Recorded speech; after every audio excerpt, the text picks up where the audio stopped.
अस्सलाम वालेकुम स्टूडेंट्स। आज का नेक्स्ट टॉपिक आपके साथ डिस्कस करेंगे डायलिसिस। डायलिसिस वो प्रोसेस है जब किडनी अपना काम करना बंद कर दे, किडनी अपना फिल्ट्रेशन करना बंद कर दे, तो वो तो कौन सा प्रोसेस करवाते हैं? तो प्रोसेस करवाते हैं डायलिसिस। डायलिसिस की डेफिनेशन हम यहाँ देख लेते हैं कि dialysis is a medical procedure to separate unwanted and toxic substances from the blood by artificial mean. Dialysis जो है वो एक मेडिकल प्रोसीजर है जिसमें सेपरेट किया जाता है अनवांटेड और टॉक्सिक सब्सटेंस को, किससे? ब्लड से, लेकिन आर्टिफिशियल तरीके से। इंडिकेशंस इसमें दी हुई हैं। It is perform when kidney are failed, जब किडनी जो है वो अपना फंक्शन करना बंद कर दे, to remove waste from the blood, और ब्लड में से वेस्ट प्रोडक्ट निकालना बंद कर दे, तो body feel unrest particularly in breathing, and later on non-adjusted biochemical component cause serious damage to the body like dementia और heart failure। जब किडनी अपना प्रॉपर फंक्शन करना बंद कर देगी तो क्या होगा? उसमें सीवियर डिजीज होगी। वो कौन सी होगी? डेमेंशिया, भूलने की बीमारी, और हार्ट फेलुअर भी हो सकता है। टाइप्स ऑफ डायलिसिस की बात कर रहे हैं। 3 टाइप्स दी हुई हैं आपकी बुक के according. They are different types of dialysis applied on patient depending upon the need and intensity of disorder। these are different types जो है वो पेशेंट के लिए यूज़ की जाती हैं कि उनको किस चीज़ की नीड है और पेशेंट की इंटेंसिटी कितनी है, उस डिसऑर्डर्स की जो है वो इंटेंसिटी कितनी है, वो कितना वो बर्दाश्त कर सकता है, तो उसी हिसाब से यूज़ की जाती है। नंबर 1 पे haemodialysis, number 2 continuous renal replacement therapy जिसको CRRT कह रहे हैं, और थर्ड है पेरिटोनियल डायलिसिस। फर्स्ट हम डिस्कस कर रहे हैं हीमोडायलिसिस। आपकी बुक में यहाँ पे देखें पेशेंट बना हुआ है। हीमोडायलिसिस के अगर हम डिस्कस करेंगे क्या है, किडनी एक तरीके से काम करना बंद कर दे। यहाँ इस पेशेंट के हाथ पे एक तरीके का कट लगाया जाता है। कट लगाने के बाद आर्टरी और वेन को क्या कर देंगे? कनेक्ट कर देंगे। आगे हम पढ़ेंगे, लेकिन यहाँ पहले इस चीज़ को समझें कि ये फिस्टूला का लफ्ज़ जिक्र होगा तो क्या है। Hemodialysis number 1, hemodialysis is perform by a machine regards as artificial kidney. किसकी तरीके से काम करता है? आर्टिफिशियल किडनी के तौर पे काम करता है। Artificial kidney contain a number of tubules when a semi permeable lining suspended in a tank filled with a dialysing fluid. वो जो टैंक है वो किसी से फिल्ड होता है, या उसकी मशीन जो है वो किसी से? डायलिसिंग फ्लूइड से फिल की जाती है। This fluid has the same osmotic pressure as blood के अंदर सेम ऑस्मोटिक प्रेशर मौजूद होता है, लेकिन except it lacks nitrogenous waste. सिवाय क्या चीज़ नहीं होती? नाइट्रोजन वेस्ट, जो कि आपके ब्लड में से निकाल कर डाला जाएगा डायलिसिंग फ्लूइड के अंदर, ताकि वो बॉडी से क्या कर दिया जाए? एक्सक्रीट कर दिया जाए। प्रोसीजर को डिस्कस कर लेते हैं। Procedure to begin the procedure, surgeon make a small incision to connect artery with a vein by graft. अभी मैंने आपको बताया कि इस डायग्राम में अगर हम देखें तो ये इस जगह पे क्या करते हैं? एक कट लगाते हैं। कट लगा के आर्टरी और वेन को क्या करते हैं? कनेक्ट करते हैं। आर्टरी और वेन को एक साथ कनेक्ट करते हैं ताकि ब्लड निकाला भी जाए और ब्लड एट ए टाइम डाला भी जाए, पर स्लो जो है वो डालते हैं। अब ये देखें इसकी डायग्राम में, ये क्या है? ये उसकी मशीन है, डायलिसिंग मशीन है। इसके अंदर डिफरेंट चैम्बर्स बने हुए हैं, ठीक है, डिफरेंट चैम्बर्स बने हुए हैं, और इसमें क्या कौन सा फ्लूइड डाला हुआ है? डायलिसिंग फ्लूइड डाला हुआ है, जिसके अंदर ऑस्मोटिक प्रेशर सेम है, लेकिन सिर्फ इसके अंदर क्या चीज़ नहीं है? सिर्फ इसके अंदर क्या नहीं है? नाइट्रोजिनस वेस्ट नहीं है, ठीक है। अच्छा जी, ब्लड रिमूव होगा किसके लिए? साफ़ होने के लिए, तो ये आया यहाँ पर। उसके बाद इसके अंदर कौन सा सोल्यूशन ऐड करवाते हैं? इसमें ऐड करवाते हैं हेपरिन इन्फ्यूजन। हेपरिन सोल्यूशन क्या है? जो ब्लड को जमने ना दे, ब्लड को ना जमने देने वाला सोल्यूशन है, वो क्या कहलाता है? Heparin infusion. ब्लड को पंप किया जाएगा। इनफ्लो प्रेशर मॉनिटर है यहाँ पर कि ब्लड का फ्लो किस तरीके से। यूज डायलिसिंग सोल्यूशन, यहाँ पे डायलिसिंग सोल्यूशन में उसको डाला गया। डायलिसिंग सोल्यूशन के बाद उसकी डायलिसिंग की गई। डायलिसिंग में उसने नाइट्रोजनस वेस्ट को ले लिया, फ्रेश डायलिसिंग सोल्यूशन हुआ, को ऐड किया गया यहाँ से, और फिर उसके बाद ब्लड का निकलना, उसके बाद दोबारा से बॉडी के अंदर जाना, लेकिन स्लो बॉडी में दोबारा से वो पेशेंट के डाल दिया जाता है। अब यहाँ पे देख लेंगे, a small plastic tube that connect the both artery and vein also called a fistula. वही जो कनेक्शन हो रहा है आर्टरी और वेन का, उस कंडीशन, उस जगह को क्या कह रहे हैं? फिस्टूला कह रहे हैं। When the circuit is completed, 2 needles are inserted into the AV fistula। AV मतलब आर्टरी और वेन फिस्टूला, 2 needles इंसर्ट की जा रही हैं उस जगह पे। The one needle is connected to the artery and the other and it is connected to the dialysis। पहले जो है कनेक्ट की जा रही है वो क्या है? आर्टरी से कनेक्ट की जा रही है, दूसरी कहाँ पे? डायलिसिस से, डायलिसिस डिवाइस से के साथ कनेक्ट की जा रही है। where blood is collected from patient for filtration. Blood जो है वो कलेक्ट किया जा रहा है किसके लिए? पेशेंट का फिल्ट्रेशन के लिए. During this process, the waste product from the blood passing into the dialysing fluid by diffusion. इस प्रोसेस के अंदर जो वेस्ट प्रोडक्ट है वो ब्लड के अंदर पास हो जाता है, किसके अंदर चले जाता है? डायलिसिंग फ्लूइड के अंदर चले जाता है. किस वजह से? डिफ्यूजन की प्रोसेस की वजह से. Purified blood is pump back into the vein of the patient which is connected to other end of the dialysis device. जो प्यूरिफाइड ब्लड है वो पंप हो जाता है, बैक हो जाता है कहाँ पे? वेन में पेशेंट की, ताकि वो कनेक्ट हो जाए दूसरे डायलिसिंग डिवाइस के साथ. हीमोडायलिसिस हमने आपको बताया कि हीमोडायलिसिस और किडनी फंक्शन सेम प्रोसेस है. मतलब हीमोडायलिसिस भी वही काम करता है जो किडनी अपना फंक्शन करता है, उसी तरीके से जब किडनी फंक्शन नहीं कर पाता तो हीमोडायलिसिस वो काम करता है. ठीक है, लेकिन इसमें डिफरेंस क्या है? इसमें डिफरेंस है कि hemodialysis is similar to the function of the kidney but it is different since there is no reabsorption involve. यहाँ पे ब्लड साफ तो हो रहा है लेकिन रीअब्जॉर्प्शन नहीं हो रही. किडनी में अगर हमने देख रहे थे तो किडनी में क्या कर रहा था? रीअब्जॉर्प्शन भी कर रहा था और ब्लड को क्या कर रहा था? साफ भी किया जा रहा था.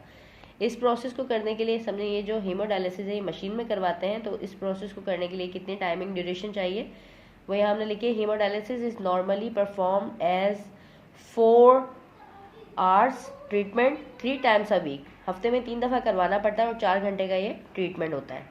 कॉम्प्लिकेशन हम इसकी देखें तो कॉम्प्लिकेशन क्या है? इन दिस प्रोसेस में include the risk blood infection. Blood infection हो सकता है अगर के डायलिसिंग जो मशीन है, डायलिसर जो है वो मशीन है वो साफ ना की गई हो. थ्रोम्बोसिस, खून का जमना. अगर हेपराइन सोल्यूशन जो है वो कम हो जाए, उसको डाला ना जाए तो क्या हो जाएगा? खून जम भी सकता है. Internal bleeding due to the anticoagulant. और वही हेपरिन जो फ्लूइड हम अभी बात करें, हेपरिन फ्लूइड का अगर वो ज़्यादा हो जाए तो इंटरनल ब्लीडिंग भी हो सकती है. ये इसकी कॉम्प्लिकेशंस है हीमोडायलिसिस की. Continuous renal replacement therapy next इसकी टाइप है डायलिसिस की. सेम क्लास है हीमोडायलिसिस. क्या है? हीमोडायलिसिस की तरह है लेकिन ये उससे थोड़ा लो लेवल पे काम करती है. It is used for the patient who is critical condition and it is design for the patient.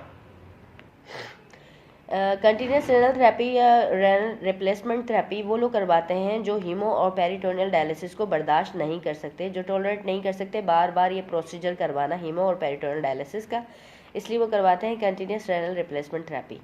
This process is running continuously 24 hours a day once started. मतलब एक दफ़ा स्टार्ट होता है तो 24 घंटे जो चलता रहता है, पर बहुत स्लो प्रोसेस है.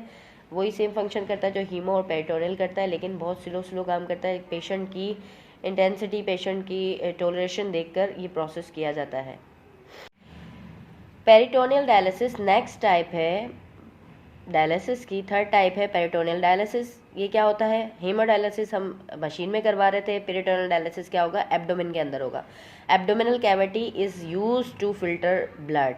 एब्डोमिनल कैविटी जो है वो क्या की जाएगी? ब्लड को फिल्टर करने के लिए यूज़ की जाएगी. प्रोसीजर क्या है? Doctor make a incision at the lower abdomen cavity to implant और पास कैथेटर.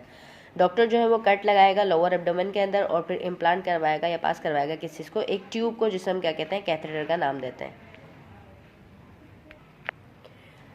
फर्स्ट पॉइंट इसमें लिखा हुआ है soft tube that allow dialysate to pour in to and out of the abdomen cavity. ठीक है, dialysate bag लगाया जाएगा उसके अंदर ताकि उसके अंदर वो चीज़ एब्डोमेन के अंदर डाली जाए. सॉफ्ट ट्यूब को कह रहे हैं. Abdominal cavity is internally lined with peritoneum which serve as the natural filtering membrane.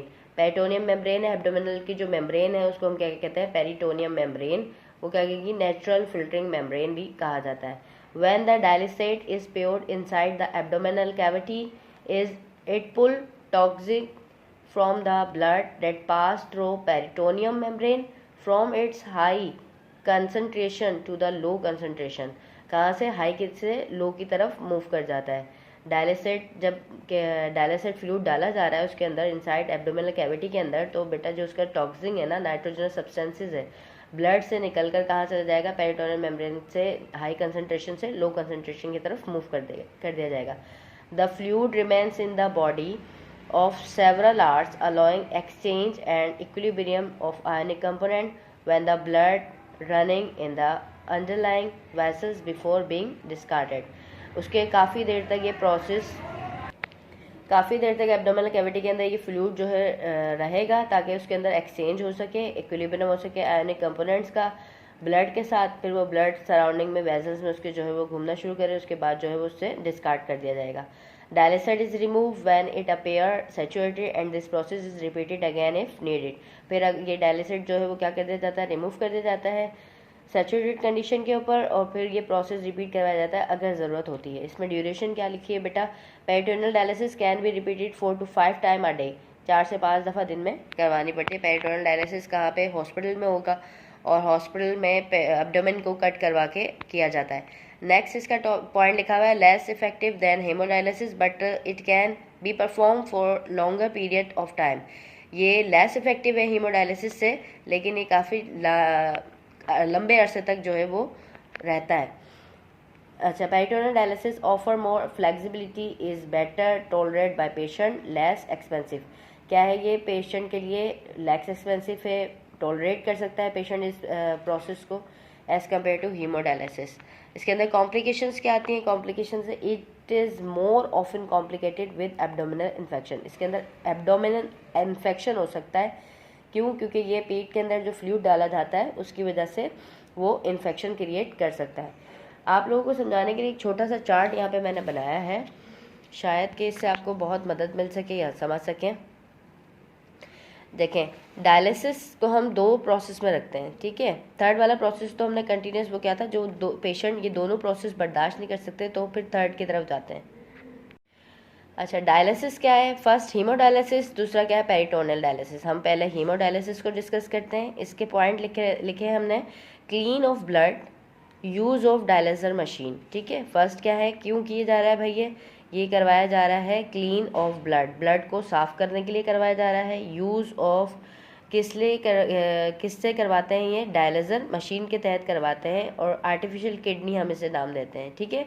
इसके अंदर क्या होगा, excess fluid and nitrogenous waste remove from blood through thin membrane. Thin membrane के ज़रिए नाइट्रोजनस वेस्ट और एक्स्ट्रा फ्लूइड जो है वो ब्लड में से रिमूव करवा दिया जाएगा। वो प्रोसेस कहलाएगा हीमोडायलिसिस। ये प्रोसेस 6 से 10 आवर्स के अंदर 3 टाइम्स अ वीक में करवाया जाता है, ठीक है। 6 से 10 घंटे में करवाया जाएगा, और आपकी बुक के अंदर जो है वो लिखा हुआ है 4 आवर्स के अंदर, ठीक।